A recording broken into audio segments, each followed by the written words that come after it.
డబ్బు, అనారోగ్యం, ఉద్యోగం, వ్యాపారం, అప్పులతో బాధపడుతున్నారా? మీకోసమే లాంచ్ యువర్ ఫ్యూచర్ ప్రోగ్రామ్. కానీ అక్కడ పోయిన తర్వాత అన్నం అని ఏడ్చేదాన్ని అనమాట. అన్నం కావాలని. నాకు ఒక విషయం గుర్తొస్తుంది. మా ఇంట్లో మా అత్త వాళ్ళ ఇంట్లో అంటే డబ్బు బాగా ఉందని అన్నాను కదా, వెండి ప్లేట్లు అన్నీ వెండివే ఉండేవన్నమాట. చక్కగా కలిపి పెట్టేది మా అత్త. అది సంకన వేసుకొని అద్దం ముందు ఎత్తుకొని ఆ పాపకు ఒక ముద్ద నీకు అట్లా ప్రేమగా తినిపించేది వాళ్ళు. అట్లా అంటే నేను ఇసిరి కొట్టేదాన్ని అనమాట, నాకొద్దు అనేసి. మా అత్త ఎప్పుడు తిట్టేది నన్ను, నువ్వు అన్నం అంటే లెక్క లేకుండా చేస్తున్నావు, నువ్వు అన్నమో రామచంద్ర అని ఏడ్చే రోజు వస్తుంది నీకు, తప్పు ఇట్లా అన్నం పడేయకూడదు అని తిట్టేది. మామూలుగా అనేది ఆమె, కానీ అది ఒక శాపంలాగా అవుతుందని నేను అనుకోలేదు. అన్నం కావాలి ఆకలిస్తుందని ఏడ్చిన రోజులు ఉన్నాయి వాళ్ళ ఇంట్లో. ఎక్కువ రోజులు కూడా పట్టలే పెళ్ళైన తర్వాత ఇదంతా జరగడానికి. ఆ తర్వాత ఒక అదే చాలా చిన్నపిల్లలాగా ఉండేదాన్ని, కానీ అతనికి కూడా భయం వేసేది నాతోటి మాట్లాడాలన్నా చేయాలన్నా. అంటే చిన్నపిల్ల చేష్టాలు ఎగరడము అలా ఉండేదన్నమాట. సో మా బావగారు ఇక్కడ హైదరాబాద్లోనే ఆయన కలెక్టర్గా చేస్తూ ఉన్నారు. పెళ్లి చేసుకోలేదు ఆయన, మా వారి కంటే పెద్ద ఆయన అనమాట. ఆయన పెళ్ళికి రాలేదు, తర్వాత వచ్చారు.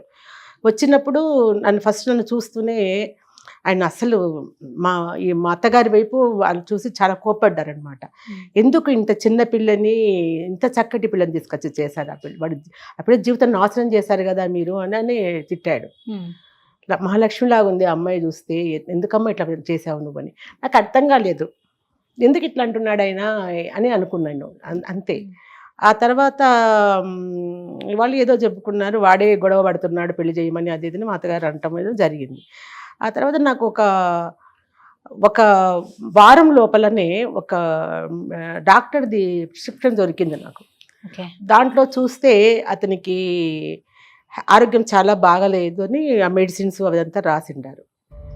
అది లెప్రసీ అని దాంట్లో ఉంది.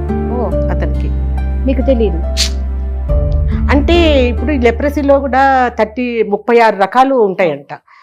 అది అందరికి అంటువ్యాధి కాదు, కొన్ని మామూలు ఉంటాయి అన్నమాట. అది నాకు అప్పుడు తెలియదు, అదే ఉంది అందులో. సో నేను మా ఆడబిడ్డ, మా వారికంటే పెద్ద ఆమె టీచర్, నాతో చాలా బాగుండేది. ఆమె చాలా పెద్దది కదా నాకంటే కూడా, చాలా బాగా చూసేది. కానీ ఆమెకు తెలిసి ఇవన్నీ, అది కూడా ఆమెకు లోపల ఎక్కడో బాధ ఉంటుంది అనుకుంటా. అందుకని నేను చాలా ఇదిగా చూసేది, చాలా ప్రేమగా. చాలా ఎప్పుడు తెలిసింది అంటే మీకు మామూలుగా ఆ ప్రిస్క్రిప్షన్ చూడకపోతే మీకు తెలిసేది కాదు అసలు. అతను మామూలుగా ఉంటాడు, చూడడానికి చాలా బాగుంటాడు, ఏమి తేడా లేదు, చక్కగా ఉండేవాడు, మంచి బంగారు రంగులో మనిషి, హైట్ అంతంత బాగుండేవాడు. అసలు ఎవరు నమ్మరు కూడా అతనికి జబ్బు ఉందంటే. తెలిసింది, మా ఆడబిడ్డ దగ్గర తీసుకెళ్ళి ఏంటి వదినా ఇది అని అడిగితే అప్పుడు తను చెప్పింది, ఎవరికి చెప్పొద్దు అది ఇదండి. మా ఇంట్లో కూడా ఇంకొక విషయం చెప్పాలి, తల్లిదండ్రులు చేసే తప్పు ఏంటంటే, ఆడపిల్లకి పెళ్ళి అయిపోయి అత్తగారింటికి పోయేటప్పుడు అప్పగింతలప్పుడు నువ్వు అత్తగారింట్లో ఉన్నప్పుడు జాగ్రత్తగా ఉండాలి, అమ్మగారి గురించి పొగడకూడదు, తర్వాత అత్తగారింట్లో ఏం జరిగినా కూడా అమ్మగారింటికి చెప్పకూడదు, నువ్వు ఏ కష్టమున్నా నువ్వే భరించాలి తప్ప అక్కడ అమ్మ వాళ్ళంటే చెప్పకూడదు, ఇవన్నీ బయటికి రాకూడదు, ఇవన్నీ మా నాన్న నాతో వెళ్ళేటప్పుడు చెప్పారు. మరి ఆ రోజుల్లో కాబట్టి కొంచెం ఇదిగా ఉంటుంది కదా. నాన్న అలా చెప్పేటప్పటికి నాకు భయం వేసింది, ఏమని చెప్పాలో నేను ఇప్పుడు ఇదంతా ఈ కష్టాన్ని. ఇక్కడ అన్నము సరిగ్గా లేదు, భోజనము సరిగ్గా పెడతలేరు వాళ్ళు, పైగా ఇంత జబ్బు అతనికి, 15 సంవత్సరాల పిల్లని నేను, ఏంటి నేను ఎవరికి చెప్పుకొని బాధ నేను. నాకు మా అదే మామ అత్త వాళ్ళు పెంచిన వాళ్ళు ఉన్నారు కదా, మాకు ఇవి పాలిష్టాలవి గనులు మా పక్క ఎక్కువ ఉంటాయి. అవి అంతా బిజినెస్లు అవన్నీ ఉండేవి అనమాట. బాంబే, బెంగళూరు, షిడ్ది ఇట్లంతా వెళ్తారు గ్రానైట్స్. అవి ఇంకా ఇదంతా జరుగుతుంది. నాకు ఎవరికి చెప్పాలి, వాళ్ళు అత్త వాళ్ళు చెప్పొద్దన్నారు కదా, అక్కడ వీళ్ళతో చెప్తే వీళ్ళతో ఏం సంబంధం లేదు, నాకేం తోచలేదు, ఏం చేయాలో తెలియక అక్కడ ఇంకా ఎందుకు నేను బతకడము, బయటికి పోలేను, రాలేను, లోపలికి ఉండలేను వీళ్ళతోటి, నాకు ఇంత భయం వేసింది జబ్బు అనేటప్పటికి అనేసి టాబ్లెట్స్ ఉంటే ఆ టాబ్లెట్స్ మొత్తం సీసా నిండా ఉన్నాయి టాబ్లెట్స్. అతి కష్టం మీద మింగేశారు టాబ్లెట్స్, మొత్తం మింగేశారు. 11 సూసైడ్. ఇక నాకు దారి లేదు, నేను ఆ ఇంట్లో ఉండలేను, అతనితో బతలేను, నాకు భయం వేస్తుంది, ఎవరికి చెప్పుకోవడానికి లేదు, తల్లిదండ్రులకు చెప్పడానికి లేదు, ఆ పరిస్థితి అన్నమాట. ఇంకా ఏం చేయాలి తెలియక మింగేశాను మొత్తం అండి. మింగేసిన తర్వాత ఇక ఒక 2-3 అవర్స్ తర్వాత స్టార్ట్ అయిపోయింది. ఇతనేమో ఆఫీస్కి వెళ్ళిపోయినారు. ఇక మా అత్త వాళ్ళు, మా పెద్ద తోడికోడలు వాళ్ళంతా పక్కన, చిన్న తోడలు అంతా ఇట్లా ఉంటారు, పక్క ఇళ్లలో ఉంటారనమాట. ఎవరితో ఎవరు మాట్లాడకూడదు, మా తోడికోడలతో మాట్లాడకూడదు. తోడికోడలు అంటే చాలా పెద్ద ఆమె. ఆమెకు 6 మంది పిల్లలైతే వాళ్ళ పిల్లలందరూ నాకంటే పెద్దవాళ్ళే. నేనే చిన్నదాన్ని ఆ ఇంట్లో. అందరు 10th క్లాస్ అమ్మాయిని. వాళ్ళంతా బిఏలు బీఈడీలు అంత ఎంఏలు చదువుతున్నారు వాళ్ళంతా కూడా. నేను ఒక్కదాన్ని చిన్నపిల్లని ఆ ఇంట్లో. ఆమెతో మాట్లాడి చెప్పకూడదు. ఆమె బాగానే మాట్లాడతారు నాతో, కానీ వీళ్ళెవరు చూసేటప్పుడు ఆమెతో మాట్లాడకూడదు నేను. అంటే ఆమెకు కూడా చెప్పలేను. సరే బాగా టాబ్లెట్స్ అన్ని మింగినాను. ఇంకా కొంచెం మత్తు వస్తుంది అనమాట. అప్పుడు టాబ్లెట్స్ ఒక బట్టలు ఆరేద్దామని బయట వరండాలోకి వెళ్ళి ఇట్లా మంచం ఎక్కి ఇట్లా నాకు బాగా గుర్తుంది ఇప్పటికి కూడా. ఇట్లా బట్టలు వెయ్యబోయి అక్కడే కుప్పలాగా కూలిపోయాను మంచంలో. తెలుస్తోంది కానీ అన్నీ తెలుస్తున్నాయి కానీ ఇంకా కళ్ళు తెరవలేకపోతున్నాను. అక్క అంటే పెద్ద ఆమె అక్కడే ఉన్నారు, కూర్చొని ఉన్నారు. ఆడ పరిగెత్తా వచ్చేస్తున్నారు వాళ్ళంతా కూడా. వచ్చి ఏమైందిరా అని ఇట్లా ఎత్తుకుని పట్టుకుని అంటే నేనేం చెప్పలేదు. మా బావ కొడుకుంటాడు, అబ్బాయికి జగదీష్ అని, అబ్బాయికి చెప్తుంది, రే వెళ్ళురా మీ చిన్నాన్నని వెళ్ళిపో అంటుంటే, అబ్బాయి వస్తున్నారు చిన్నాన్న వస్తున్నారు అని చెప్పినారు. ఇంకా అతను కూడా వచ్చారు మా వారు. వచ్చిన తర్వాత అందరూ కూడా డాక్టర్ని పిలుచుకురమ్మంటే వాళ్ళ పర్సనల్ డాక్టర్స్ ఉంటే ఆయన పిలిపించారు. చూస్తే ఈ అమ్మాయి ఏదో పాయిజన్ మింగింది, అది చాలాసేపు అయినట్టుంది, మొత్తం ఇట్లా గోర్లు పెదాలు అంతా కూడా బ్లాక్ అయిపోయాయి అన్నమాట. బ్లాక్ అయిపోయింది. సరే హాస్పిటల్కి తీసుకెళ్ళి, గవర్నమెంట్ హాస్పిటల్కి తీసుకపోండి, మేమేం చేయకూడదు ఇక్కడ, తీసుకెళ్ళిపోండి అన్నారు. అంటే ఇంకా అప్పుడు ఆటోలు ఇవన్నీ ఏమి లేవు కదా. ఆ రిక్షాలో కూర్చోబెట్టుకుంటే మా అక్క ఏడుస్తుంది, ఒళ్ళో పడుకోబెట్టుకుంది. ఎందుకు ఇంత పని చేసినావురా, ఒక్క మాట నాకు చెప్పచ్చు కదా నువ్వు అని అంటుంది. నాకు ఈ సమాధానం చెప్పే శక్తి కూడా లేదన్నమాట. తీసుకెళ్ళి గవర్నమెంట్ హాస్పిటల్ జాయిన్ చేశారు, అంత అయిపోయింది. పోలీసు వాళ్ళు కూడా వచ్చినారు. పోలీసు వాళ్ళు వచ్చేసి నాకు తెలుస్తుంది అనమాట. ఇంకా పోలీసు వాళ్ళు వచ్చినారు, వాళ్ళు తీసుకుంటారు కదా, వాగ్దానం తీసుకుంటారు కదా. ఆ టయానికి కరెక్ట్గా ఎవరో నా పక్కకు వచ్చి చెప్పారు, టాబ్లెట్స్ ఎక్కడివి అని చెప్తే మా నాన్న ఇచ్చాడని చెప్పు అని చెప్తున్నారు. మా నాన్న మెడికల్ డిపార్ట్మెంట్ అండి, మెడికల్ ఆఫీసర్గా పనిచేసేవారు. నాన్న ఇచ్చారని చెప్పు అని చెప్పి అనేది నాకు వినపడుతుంది. సరే పోలీసు వాళ్ళు వచ్చారు, అంతా రాసుకుంటున్నారు, ఏం చేసావమ్మా ఏమి ఇట్లా అన్నీ చెప్పినాను నేను. చెప్పిన తర్వాత ఎక్కడివి నీకు టాబ్లెట్స్ అంటే మా నాన్న ఇచ్చినారు అని చెప్పమన్నారు అని చెప్పినారు. మా నాన్న ఇచ్చారని చెప్పాల, మా నాన్న ఇచ్చారని చెప్పమన్నారు. ఎవరు అంటే ఎవరో తెలియదు, ఇక్కడ పక్కన చెప్పినారు అని చెప్పారు.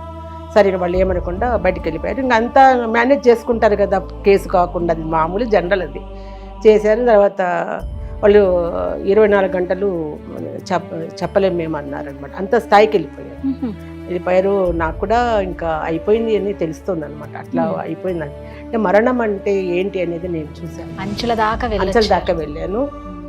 అవి అనుభూతి కూడా నాకు తెలుసు ఎట్లుంది అనేది చూసి బతికి చచ్చిపోతారు కదా ఎవరైనా కూడా. నేను మళ్ళీ బతికి చూసా అది ఎట్లా ఉంది అనేది తెలుస్తుంది నాకు, ఆ నరకమో స్వర్గమో ఏదో అనేసి. ఆ తర్వాత మామూలుగా బతికినాక ఇంటికి పంపించేసారు, వచ్చేసాను.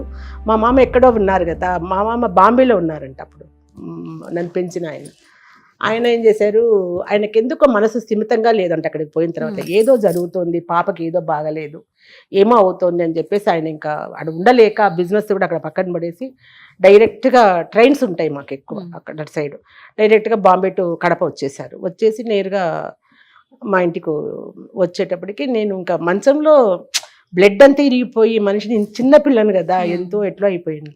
ఆ మంచంలో పడుకొని ఉంటే మామ వచ్చి ఏమైంది అని అంటే, ఇట్లా జరిగింది అని చెప్తే మా మామ ఏం మాట్లాడకుండా వెళ్ళి ఆటో తీసుకొని వచ్చేసి, రిక్షా తీసుకొని వచ్చి నన్ను ఇట్లా తీసుకొని పడుకోబెట్టుకున్నాడు. ఏం మాటలు, ఎవరు పిలిస్తే పలకలేదంట ఆయన, ఏం సమాధానం చెప్పాల.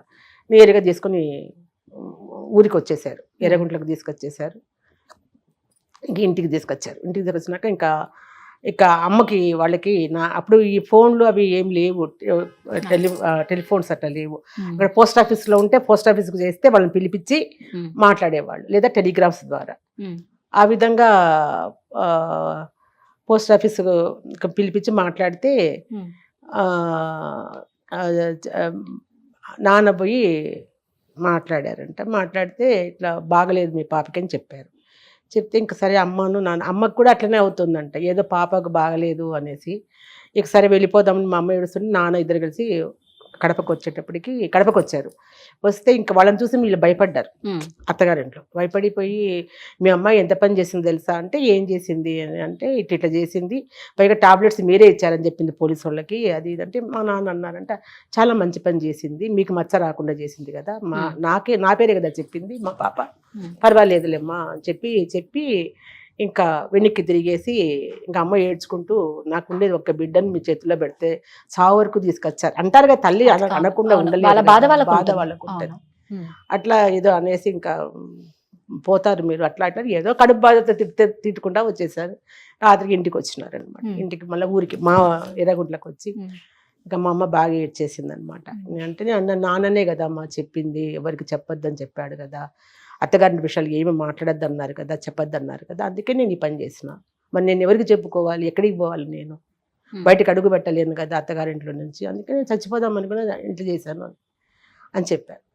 ఇంకా అప్పుడు వాళ్ళకి బాగా ఇది తప్పు చేసాం మనము అని చెప్పేసి, ఇంకా అప్పుడు ఇక తర్వాత వాళ్ళని పంచాయతీలు అవి ఇవి అయినాయి, డైవర్స్ ఇప్పిద్దామని చూస్తే అప్పుడు కూడా నేను ఒప్పుకోలే.